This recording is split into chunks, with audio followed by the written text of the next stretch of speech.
தானத்திலே சிறந்த தானம் அன்னதானம். ஆனால் அன்னதானம்னு சொன்னாலே கோயிலில் சமைச்சு போடணும், முதியோர் இடத்துல சமைச்சு போடணும், அனாதை மரத்தில் சமைச்சு போட்டால் தான் அன்னதானம். அப்படி கிடையாது.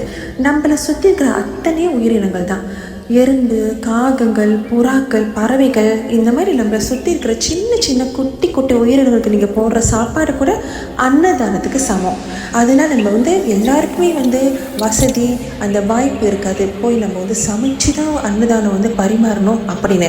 நம்ம என்ன செய்யலாம், அன்னாட தினசரி வாழ்க்கையில் நீங்கள் வீட்டில் கண்டிப்பாக சர்க்கரை வச்சுருப்போம். ஒரு ஸ்பூன் சர்க்கரை எறும்புக்கு போடலாம்.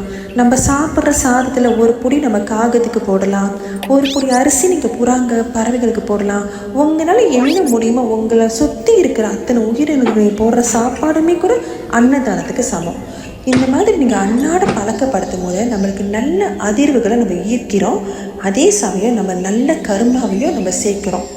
அதனால் உங்களோட தினசரி வாழ்க்கையில் உங்களை சுற்றி இருக்கிற அத்தனை உயிரினங்களுக்கும் உணவு கொடுக்கறத, உங்களால் முடிஞ்சதை கொடுக்கறத பழக்கப்படுத்திக்கிங்க. நன்றி, வணக்கம்.